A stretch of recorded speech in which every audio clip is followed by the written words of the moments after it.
Oi pessoal, pra quem não me conhece, eu sou o Alan e mais um episódio aí da série Versus. Série Versus é uma série onde eu trago um tema, né, onde eu quero falar um pouco com vocês sobre, quais os jogos mais famosos, mais legais, ambientados em Senhor dos Anéis ou Arkham Files, né? Eu tô cheio de ideias aqui. Eu não quero soltar esses vídeos massivamente, até para não cansar o tema, tá? Então, o ideal é que os jogos da série Versus sejam quinzenais, né? Sempre sair um aí mais ou menos a cada 15 dias. E os jogos da série de estúdios, né, que eu tô lançando aí um por semana, eles já têm um número, né? Vai ter tipo uma Season 1, né? Desses vídeos. Eu vou ficar um tempo sem lançar e depois eles voltam até para eu poder revisitar e pesquisar um pouco mais sobre os estúdios. Então hoje eu estou trazendo aqui no episódio da série Versus um tema que eu gosto demais, que é Dungeons & Dragons, né, e que foi meu primeiro contato com os RPGs, né. Então hoje o tema da série é quais são os jogos mais legais, né, na minha opinião, não os melhores de todos os tempos, não é isso, não é nem um top 10, assim, são jogos que eu tive contato, ou já tive na minha coleção e voltaram, ou ainda tem até hoje, ambientados em Dungeons & Dragons. Então Dungeons & Dragons foi um RPG que eu tive contato lá no comecinho dos anos 90, eu era um jovem nerdzinho, com 11, 12 anos, e eu tive primeiro contato com AD&D, né, eu tive um contato lá na Devir, um dia que eu fui lá na lojinha da rua Teodoreto Souto, que é na casa, então pra quem é de São Paulo talvez vá lembrar disso, e eu lembro que os caras estavam jogando uma aventura, onde eles estavam jogando com papel quadriculado, e tava cheio de miniaturas, famosas miniaturas de chumbo dos anos 80 e 90, quem não viveu essa época, infelizmente não vai entender o que eu tô falando, mas eram miniaturas proibidas por lei, porque elas faziam mal à saúde, cara. Então era um negócio muito louco. Hoje em dia, inclusive, se você achar pra vender, isso é ultra mega raro, tá? E eu fiquei fascinado com aquilo, né? Depois eu fui introduzido no mundo da RPG por alguns amigos, e aí eu fiquei durante muito tempo, né, jogando GURPS, eu carrego essa culpa, fiquei jogando GURPS, fiquei jogando Vampiro, joguei Vampiro durante uma época dos anos 90, depois passou, né, a onda de Vampiro pra mim, ela durou um pedaço da minha adolescência, mas eu sempre fui muito ligado à capa-espada. Eu sempre fui muito ligado. Eu lembro que o meu primeiro personagem se chamava Tarik, nunca esqueço, era horrível esse nome, e ele tipo, usava armadura de placas completa, com uma espada bastarda enorme, com um escudo gigantesco, um elmo de dragão, e ele tinha um cinto de força, era uma máquina de destruição. Ele era um tipo de personagem de RPG dos anos 80, matar, pilhar, destruir. Então eu chutava a porta, matava tudo que estava na minha frente, pegava o loot e vamos para a próxima sala. Eu joguei Dungeon Crawl durante muitos anos. Eu estou explicando isso aqui até para vocês entenderem algumas opiniões que eu vou colocar à frente sobre alguns jogos que eu vou falar brevemente aqui. Então, para mim, RPG, Dungeon Crawl são duas coisas muito interligadas e até hoje, né, se eu sou convidado para uma mesa, ou mesmo se eu vou mestrar uma, eu gosto muito do Dungeon Crawl. Dungeon Crawl para mim é uma coisa que está intrinsecamente ligada ao que foi o RPG de mesa para mim na minha adolescência. Né? Então, eu não digo que é o jeito certo de jogar, não existe jeito certo de jogar. RPG você joga do jeito que você quiser. Eu gosto muito dos cenários construtivistas que existem hoje, né? Onde o mestre e os jogadores criam experiências muito legais. E Dungeons & Dragons ele é um produto muito famoso, né? Mas principalmente porque tanto a TSR, né, que era a detentora original da coisa toda, quanto depois a Wizards of the Coast, que comprou, eles fizeram muitos produtos correlacionados e vários deles foram board games, né? Foram jogos de tabuleiro. O RPG por si só é um board game, né? Board game igual jogo de tabuleiro, jogo de tabuleiro igual jogo de mesa, RPG igual jogo de mesa. Então, o RPG na sua essência, ele é um board game, tá? Você pode nem se referir a ele dessa forma, mas ele é. Deixa eu fechar aqui, tá chovendo, acho que vai sair o barulhinho de chuva no vídeo. Então, assim, ele é intrinsecamente um jogo de mesa. Tá? Então hoje eu quero falar aí sobre alguns. Então eu tô com a minha colinha do Faustão, adoro esse termo que deram aqui. Então hoje eu vou falar sobre um jogo que eu não joguei, mas eu vi uma cópia dele e até onde eu sei acho que ele é o primeirão mesmo, tá? Que é o Dungeon. Né? Ele é um jogo de 1975. Eu tive um contato com uma cópia dele, se não me engano foi da Avalon Hill. Um amigo meu tinha essa cópia, a gente nunca jogou, mas ele era um jogo classicão assim, sabe? Tipo tabuleiro, um monte de tile de papel, onde o objetivo dos jogadores era explorar, né? Fazer um dungeon crawl, então você tinha tiles para personagens, tiles para salas, tiles para os monstros e assim por diante. Clássico, né? E olha isso, em 1975, a mesma década, né, onde surgiu o RPG de mesa.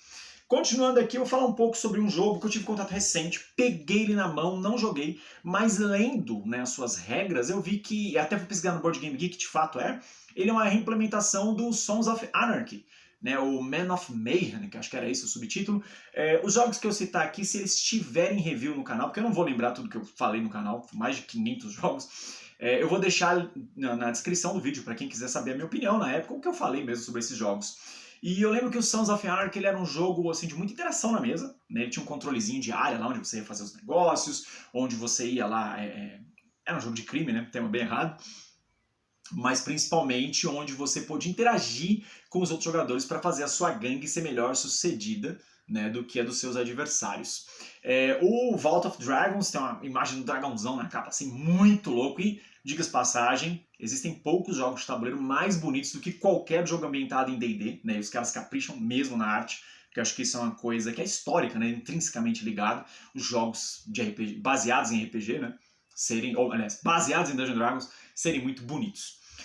Segundo da lista aqui, vou falar um pouco disso, né, essa relação, que na verdade é um segundo, vão ser alguns. Quando saiu a 4ª edição do D&D, que é aquela edição que muita gente nem fala, não gosta nem de falar, né? Aliás, se você gosta de Dungeons & Dragons, tem um vídeo meu no canal, vou deixar linkado aqui também, que é a resenha do Rick and Morty, né, em contra Dungeons & Dragons. Saíram 2 edições no Brasil, mas na época eu fiz review só da primeira, bem no auge da pandemia, que eu fiquei sabendo agora no trabalho, né, com um amigo lá do trabalho, o Ornelas, aliás, beijo Ornelas, gente finíssima, tem papos muito legais com ele. Ele foi um dos editores, revisores, tradutores, não lembro exatamente o que ele fez, dessa edição. E ela é uma edição onde a história do Dungeons & Dragons é contada de forma irônica, cômica, né, pelo Rick, que é um jogador de RPG truzão, tipo, ele jogava com o Gary Gygax, com o Dave Arneson, com os caras que criaram a mesma parada, e justamente essas aventuras matar, pilhar, destruir, tipo, estão cagando pro seu personagem, quem se diverte é o mestre tirano, né, tinha muito isso no RPG clássico, né, RPG mais old school. E é muito legal como essa HQ ela brinca com a história do Dungeons & Dragons, né? E quando saiu a 4ª edição, os caras fizeram muitos produtos correlacionados. E para muita gente, eu incluso, a 4ª edição do Dungeons & Dragons ela é mais um board game do que um RPG de mesa, de fato. Né? Pelo conjunto de regras, a maneira... Então, por exemplo, mísseis mágicos no original é uma coisa que você se preparava, você atirava. Na 4ª edição é metralhadora, você sai atirando, tipo pistoleiro mesmo de míssel mágico. E muita gente considera, né, ele um board game justamente por isso, porque ele não está muito ligado ao cânone do que foi o Dungeons & Dragons, seu conjunto de regras, ou até mesmo ambientação. Mas essas regras elas funcionavam muito bem para um jogo de mesa. E aí eles fizeram jogos de mesa que usavam, né, quase que 100%, muitas das regras de combate, movimentação da 4ª edição. Primeiro que eu tive contato foi o Wrath of Ashardalon, que é aquele que tem um dragão vermelho enorme voando na capa, lindo, um jogão dentro da proposta dele, tá bom? Eu acho que esse jogo hoje em dia ele não envelheceu bem, não jogaria, não teria ele de novo, mas na época eu curti muito a experiência de jogar ele. O segundo que eu joguei na sequência, e todos eu tive, na real, esses que eu tô falando, eu vendi tudo para um colecionador, fiz um big loot, mandei tudo. O segundo que eu tive contato, esse sim eu achei ele tão bom quanto a aventura original, que era o Castle of Ravenloft. Né? Então essa é uma das aventuras mais famosas de D&D de todos os tempos, onde os jogadores tinham que invadir o Castelo Ravenloft e ter o seu embate final ali contra o Conde von Strahd Zarovich, né? E dificílimo, um dos maiores NPCs de todos os tempos. Para mim, Ravenloft permanece sendo o melhor cenário de D&D, acho que nada tira esse mérito. Eu gosto tanto de The Witcher por isso, né? Porque eu faço muito paralelo entre esses dois universos. E o board game do Castle of Ravenloft é muito bom, cara. Um cooperativo difícil. A gente jogou acho que umas 6 vezes. Na 4ª a gente conseguiu vencer, mas era surra atrás de surra. Sistemático, assim. Outro que eu tive contato também foi o Temple of Elemental Evil, né? Só que esse eu não joguei, eu vi aberto na mesa, vi a galera jogando. Lindo de morrer, lindo de morrer. Começar pela embalagem, todos os componentes na mesa. E um outro que eu joguei muito, e esse é um Dudes on the Map, muito legal. Pra quem não sabe, você tá vendo o vídeo aqui, né? Se você é novo no mundo dos board games, Dudes on the Map é um termo que os norte-americanos usam muito para carinhas no tabuleiro, que são jogos, né, no geral wargames, né, feels like wargames, onde você tem muitas miniaturas, muitos carinhas, né, daí o Dudes on the Map. E os maiores expoentes dele até hoje são Risk e o XR Allies, né, que são jogos colossais enormes, que levam também colossais enormes horas para você concluir suas experiências. Mas o Conquest of Narf era legal disso. Ele era tipo um like war, né, um warzão da vida, onde você tinha muitas batalhas ali entre as nações, e você tinha batalhas marítimas, batalhas na terra, mas era legal porque ele tinha umas side quests, então tipo, tinham locais para você explorar, na melhor linha do Mage Knight, né, quando você encontra dungeons, para você fazer uma side quest, então você entrava, encontrava monstros, muito legal, lindo na mesa, como quase todos os jogos de Dungeons & Dragons, sem exceção, lindo na mesa. Não teria de novo, eu acho que ele é um jogo que ele não envelheceu bem, mas ele é um baita produto. né? Então, assim, se você gosta de um jogo bonito para jogar, ter uma tarde bacana com seus amigos, bacana. E quando eu digo que esses jogos não envelheceram bem, onde eu quero chegar quando eu coloco esse tipo de comentário, tá? Que é só a minha opinião, por favor, não é uma verdade absoluta. Eu acho que esses jogos eles têm um fator de jogabilidade meio truncado, entendeu? Então você não vai conseguir explorar demais, né, esse tipo de jogo. Mas o Conquest era um jogão. Continuando aqui, né, falar de um outro jogo que ele também é uma skin, né, esse sim eu tive contato, eu vi, joguei, que foi o Dragonfire, né, o Dragonfire, ele é uma nova versão, barra skin, do clássico Shadowrun Crossfire, lançado aqui no Brasil pela New Order Editora. A New Order ela lançou o Shadowrun Crossfire, lançou a expansão, que acho que era Caliber Ops, estou falando tudo de cabeça, desculpa se estou falando o nome errado, tudo que tiver review, vou colocar o review aqui para vocês assistirem, e ele era um jogo cooperativo estupidamente difícil. Se você falar que, tipo, eu joguei Shadowrun Crossfire, venci todas as partidas, desculpa, você tá mentindo. Não tem como. Aquele jogo é muito difícil, mas ele é vencível, né? Ele era legal justamente por isso. E o Dragonfire, o bacana dele era isso, ele trazia pro D&D, né, a mecânica do Crossfire. E era legal que no Crossfire você ia ganhando habilidades, né, você ia colocando adesivos lá na ficha dos personagens, então ele tinha um pouquinho de legacy nesse sentido.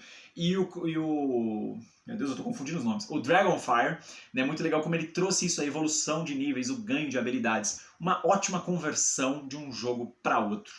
Continuando aí, né, nos famosinhos, falar um pouco de um que infelizmente ele veio com uma história ruim pro Brasil, jogo lindo, a caixona desse tamanho, colossal, que é o Masmorra do Mago Louco, né, o Dungeon of the Mad Mage. Eu não joguei a versão nacional, mas eu vi todas as críticas que saíram na época, eu vi os prints, vi que teve carta com nome errado, erro de português, erro de revisão, acho que tinha regra traduzida de forma errada.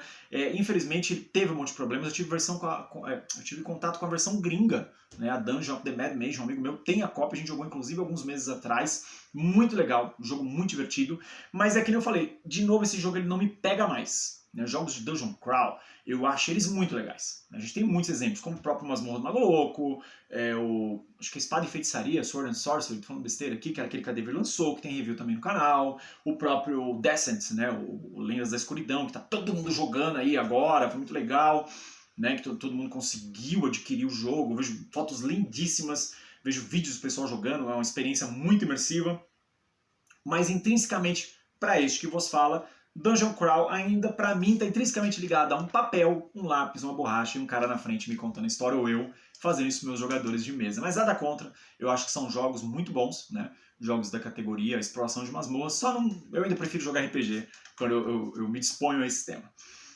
Outro famoso aqui também, né? Esse ultra famoso, talvez seja o mais famoso de todos da lista, mas nem de longe pra mim ele é o melhor, tá? Porque eu não vi o D&D nele. Ele tem a skin do D&D, mas ele é um jogo bom. Eu só não acho que ele é um jogo de D&D.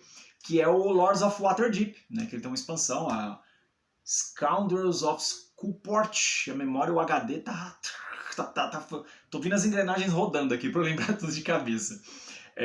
O Lords of Waterdeep ele é um jogo que ele rodou muita mesa. Acho muito difícil você que está vendo esse vídeo, você não fazer nem ideia do jogo que eu tô falando, não tiver tido contato com ele. Se você por algum acaso se enquadra nessa categoria, que eu acho difícil, e você tiver vontade de jogar esse jogo e não poder ter acesso a ele, porque eu acho que hoje ele está totalmente out of print, quando aparece para vender é muito caro.